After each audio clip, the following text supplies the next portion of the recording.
Hallelujah. ദൈവനാമം വാഴ്ത്തപ്പെടുമാറാകട്ടെ. ഏവർക്കും ക്രിസ്തുയേശുവിൽ ഒരിക്കൽ കൂടെ സ്നേഹവന്ദനം. മലാഖി പ്രവചനം 3-ാം അധ്യായത്തിന്റെ 2-ാമത്തെ വാക്യം, എന്നാൽ അവൻ വരുന്ന ദിവസത്തെ ആർക്ക് സഹിക്കാം?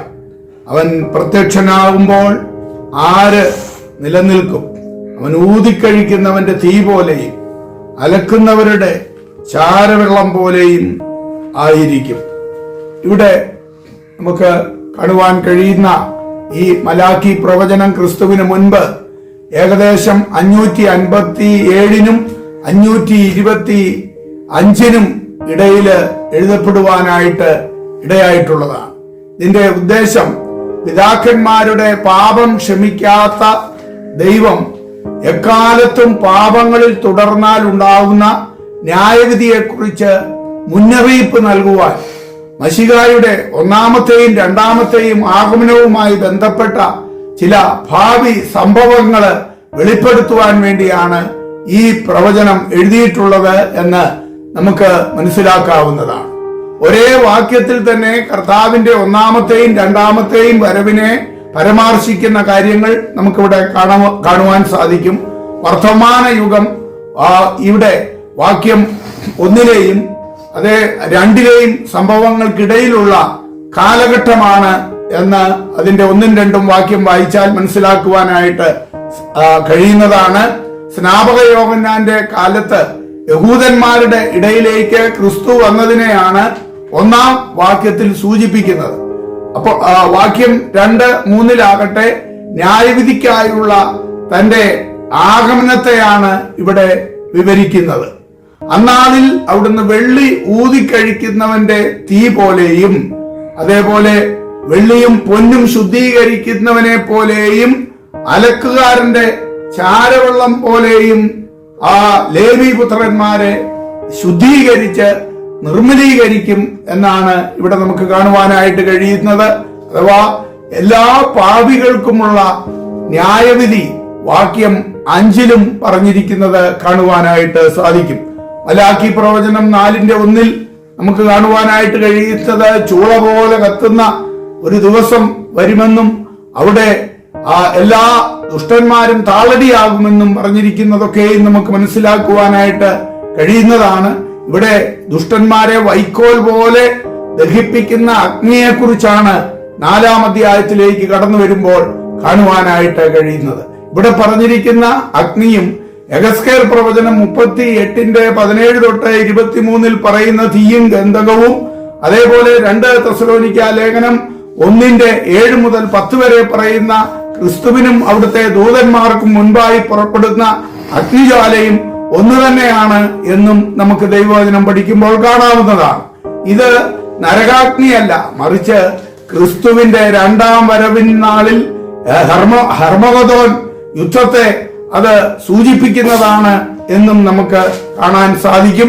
ഉൽപ്പത്തി പുസ്തകം 19-ൽ സോദോം ഗൊമോറയുടെ നാശം, സംഖ്യാപുസ്തകം 1-ൽ അനേകരെ വിഴുങ്ങിയ തീ, ഇതെല്ലാം ഇവിടെ സൂചിപ്പിച്ച് പറയുന്നത് കാണുവാനായിട്ട് സാധിക്കും. എന്നാൽ വെളിപ്പാട് പുസ്തകം 20-11 മുതൽ നമ്മൾ കാണുമ്പോൾ സകല ദുഷ്ടന്മാർക്കുമുള്ളതാകുന്ന ന്യായവിധിയെ കുറിച്ച് കാണുവാൻ കഴിയും. കർത്താവിന്റെ 2-ാം വരവിന് മുൻപായിട്ട് ദുഷ്ടന്മാർക്ക് അവർക്ക് ന്യായവിധി സംഭവിക്കുന്നുണ്ട്.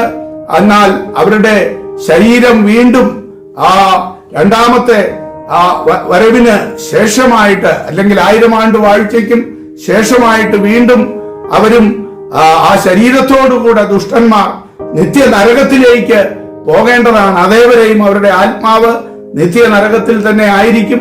എന്നാൽ ആ നിത്യ നരകം അത് ഇവിടെ ആ തീ കൊണ്ട് നശിക്കുന്നതല്ല, അവര് അതിൽ എന്നേക്കും ദണ്ഡനം അനുഭവിക്കേണ്ടതാണ് എന്ന് നമുക്ക് കാണുവാനായിട്ട് കഴിയുന്നു. അപ്പോൾ തന്നെ വിശുദ്ധന്മാരുടെ പുനരുത്ഥാനം കർത്താവിന്റെ വരവിൽ നമുക്ക് ഈ കൃപായുഗത്തിന്റെ അവസാനത്തിലും മനസ്സിലാക്കുവാൻ കഴിയുന്ന യാഥാർത്ഥ്യമാണല്ലോ. ഇവിടെ പ്രിയ ദൈവത്തിന്റെ മക്കളെ, നാം ഒരു കാര്യം ഓർക്കേണ്ടത് ആവശ്യമാണ്. കർത്താവിന്റെ വരവിന്റെ സകല ലക്ഷ്യങ്ങളും നിറവേറിക്കൊണ്ടിരിക്കുന്നു. കടൽ കത്തിക്കൊണ്ടിരിക്കുന്നു, കപ്പൽ തെരുതര അവിടെ കത്തുന്നു, ആകാശത്തിൽ വിമാനങ്ങൾ കത്തുന്നു. ഇതെല്ലാം നമ്മൾ കണ്ടുകൊണ്ടിരിക്കുകയാണ്. കഴിഞ്ഞ ദിവസങ്ങളിൽ അഹമ്മദാബാദിലൊക്കെ നടന്നതായ വലിയ ആ പ്ലെയിൻ ആക്സിഡന്റ് നമുക്ക് വേദന നൽകുന്നതാണ്. അപ്പോൾ തന്നെ ഇറാൻ ഇസ്രായേൽ യുദ്ധം കഴിഞ്ഞ ദിവസം ഏതാണ്ട് 78-ലധികം പേരെ ഇറാനിൽ കൊല്ലുവാനായിട്ട് അവരുടെ നേതാക്കന്മാരെ, ശാസ്ത്രജ്ഞന്മാരെയൊക്കെ കൊല്ലുവാനായിട്ട് ഇടയായിട്ടുണ്ട്. അതിനു മുൻപ് അത് നമുക്കറിയാം, ഹമാസ് അവിടെ നടന്ന കൂട്ടക്കൊലയിൽ ഏതാണ്ട് 10,75,000 പേരാണ് അവിടെ മരിക്കുവാനായിട്ട് ഇടയായിട്ടുള്ളത്, അല്ലെങ്കിൽ കൊല്ലുവാനായിട്ട് ഇടയായിട്ടുള്ളത്. അതേപോലെ തന്നെ ഇസ്രയേലിലും അനേകർ മരണപ്പെട്ടിട്ടുണ്ട്. റഷ്യ അവിടെ നടത്തുന്ന യുദ്ധത്തെക്കുറിച്ച് നമുക്ക് കാണുവാനായിട്ട് കഴിയുന്നുണ്ട്. അതേപോലെ റഷ്യ ഉക്രൈനെ ആക്രമിച്ചുകൊണ്ടിരിക്കുന്ന അനുഭവങ്ങള്, ഇന്ത്യ പാകിസ്ഥാൻ അതിർത്തിയിൽ ഏത് നിമിഷവും പൊട്ടിത്തെറി ഉണ്ടാകാവുന്ന സാഹചര്യങ്ങള്, ഇങ്ങനെ ലോകരാഷ്ട്രങ്ങളെല്ലാം വലിയ യുദ്ധ കെടുതിയിൽ നിൽക്കുന്ന ഈ സന്ദർഭത്തിൽ ഒരു കാര്യം വളരെ വ്യക്തമായി ദൈവത്തിന്റെ വചനം പറയുകയാണ്. ഇതെല്ലാം മശിഹായുടെ മടങ്ങിവരവിനെ സൂചിപ്പിക്കുകയാണ് ചെയ്തുകൊണ്ടിരിക്കുന്നത്. ആയതുകൊണ്ട് പ്രിയമുള്ളവരെ, വിശുദ്ധ തിരുവചനത്തിൽ പറഞ്ഞിരിക്കുന്ന ഓരോ വേദഭാഗവും അക്ഷരം പ്രതി നിറവേറിക്കൊണ്ടിരിക്കുമ്പോൾ ഇതെല്ലാം സംഭവിച്ചേ മതിയാകത്തുള്ളൂ. ആയതുകൊണ്ട് യഥാർത്ഥമായി ഒരു രക്ഷയുടെ അനുഭവത്തിലേക്ക് ലോകം എത്തേണ്ടത് ആവശ്യമാണ്. അത് ക്രിസ്തുവിൽ കൂടിയാണ് എന്ന് ദൈവത്തിന്റെ വചനം വളരെ വ്യക്തമാക്കുന്നുണ്ട്. ആ ദൈവകരങ്ങളിൽ നമ്മെ തന്നെ നമുക്ക് ഏൽപ്പിക്കാം. അവിടുന്ന് നമ്മെ അനുഗ്രഹിക്കുമാറാകട്ടെ. ആമേൻ.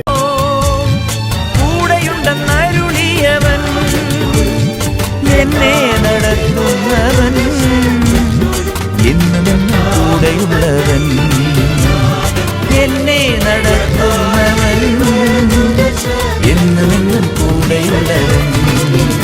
എല്ലാ പ്രതികൂലങ്ങളും മാറും, ശുഭദിനമാഗതമാകും. തളരാതെ നിന്നാൽ, പതറാതെ നിന്നാൽ ലജ്ജിച്ചു പോകയില്ല.